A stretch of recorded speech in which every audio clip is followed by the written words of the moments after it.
How come I don't zoom in or out when I'm drawing on a tablet? It's a question I get a lot during my live streams, and it's a fair point. There's plenty of artists online who will zoom in and out constantly throughout their process. For me, while it's not entirely necessary, I've always tried to make sure that my digital skills translated to my traditional skills one-to-one. And so now I ask you, what would zooming in and out look like on pen and paper? Well, it might look something like this guy I'm sketching here, staring down into a microscope in order to get each minute stroke. Maybe this technique could be used if you had either the time or patience to do so, but I believe that there's an alternative to this. Now I know what you're thinking. How am I supposed to get all of the details if I don't zoom in? The answer is that you don't. You simplify instead. Draw things how you would see them, not how you think they would look if they were examined under extreme magnification. After all, our eyes aren't perfect detectors. They see a foveated area in perfect detail, while the rest is obscured into the periphery. So how do we do this? Well, I propose that we do an exercise where we sketch the same thing at a variety of distances. This is going to rely a little bit on our knowledge of camera lenses, so if you haven't taken a look at my video on the subject, please do that first. But if you feel comfortable, or you just need some insight on simplifying, stick around. So the first thing I want to do is decide where our cameras will be placed, what types of shots we'll be getting, and what lenses we'll be using. The first shot we'll be getting is an establishing shot, which will be taken from a distance. We'll use a long lens because it will allow us to focus on the entirety of the fortress without including too much of the sky. Our second shot will be roughly within 100 feet of the entrance. In order to include a majority of the height of the fortress, we're going to use a wide-angle lens for this. And our final shot will be a close-up of the architectural detail.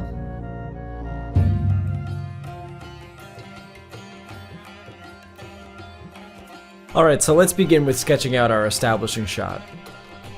Now, I must confess that part of why I wanted to cover this topic is because I wanted to work on storytelling in my art. And doing these large-scale sketches is really conducive for world building.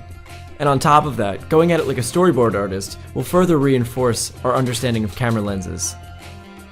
So throughout this video, you'll see me start my sketches in 3 different ways.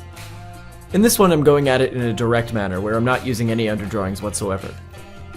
It takes a lot of time and patience to be able to do this, but I find that when you can, it makes your lines much more fluid and natural.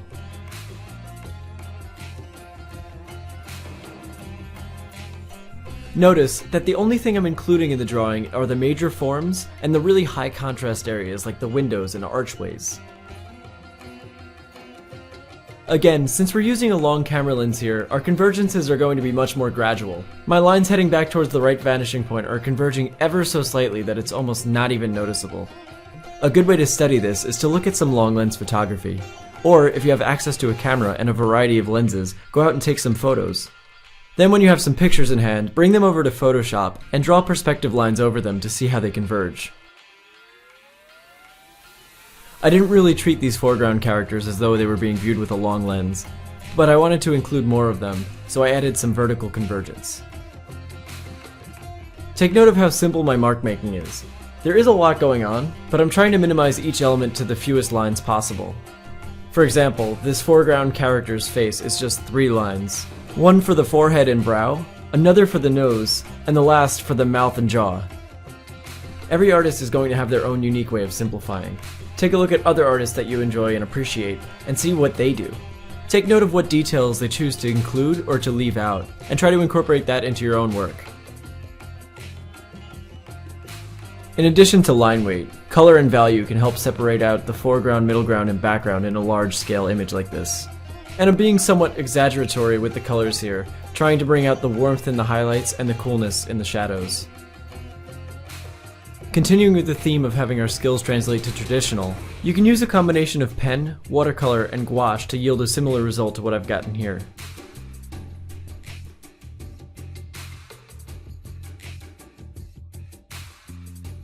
Now that the color is helping to separate things a bit more, I add some extra lines to indicate some texture. And now some very saturated colors for accent.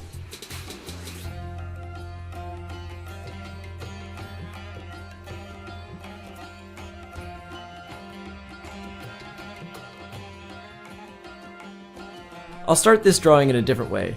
I've already done a loose marker rendering over which I'll draw my final lines.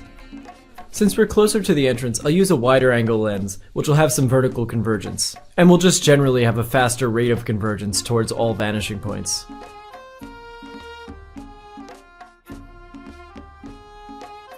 Since the camera's positioned on the bridge, it's close enough to get some of the details in the stonework, and I include some light lines and hatching to indicate the texture of that surface.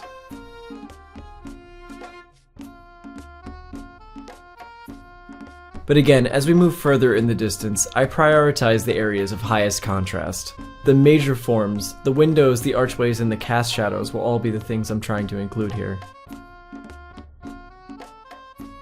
As far as the composition is concerned, I'm pretty much relying entirely on intuition and what I've picked up from other artists. But this is a topic we'll cover in the next month or so stay tuned for that. On the design front, I'm looking at a lot of reference photos of Middle Eastern fortresses.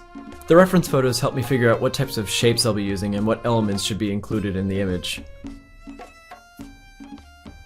Something else that helps is trying to put yourself in this setting.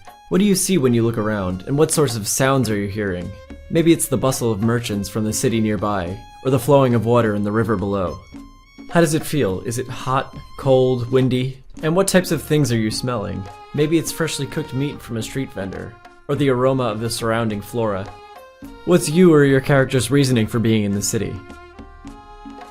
Answering these types of questions can really be helpful in fleshing out your environment, or at the very least get your mind moving.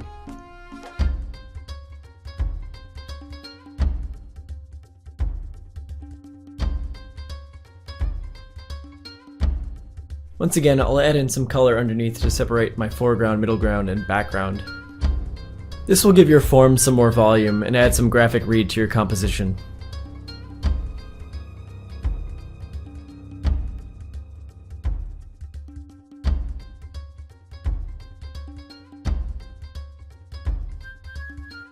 I soften the edges on these shadows to demonstrate that it's a rounded form, and add in these reflections on the water. Reflections in water will always appear as vertical lines, as these rays of light lead directly back to the observer and will change depending on your position. And now I add in some final, really light details.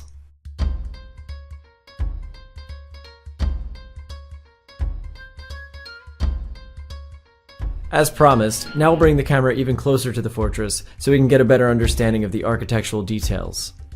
I start this sketch with some really light guidelines, similar to how I'd do if I was drawing in ballpoint pen.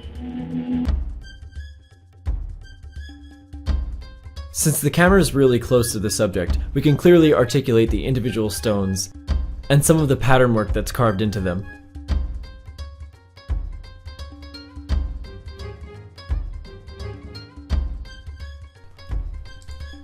Even though we're closer to the subject, I'm actually using a longer camera lens than in the previous example. You could figure this out because there's little to no vertical convergence, and in fact, convergence to the other vanishing points is slower as well.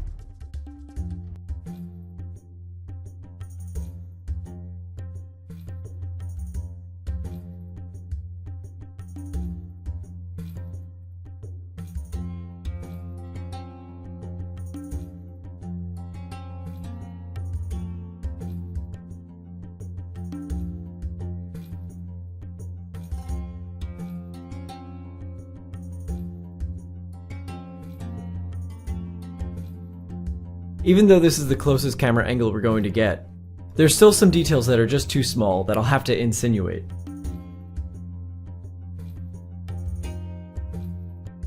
Good art makes these decisions, and is decisive about what it includes and what it does not. You'll never be able to capture every single hair follicle in a portrait, not unless you have a lot of time and an excessively large canvas. Sargent was able to simplify his subjects into a handful of brushstrokes, and as a result, his work demonstrated understanding and confidence. As the hackneyed phrase goes, less is more.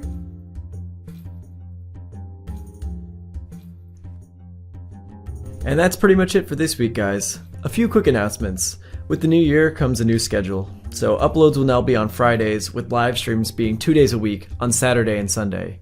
I'll also be relocating to LA within the next few months, so expect some more content with other artists.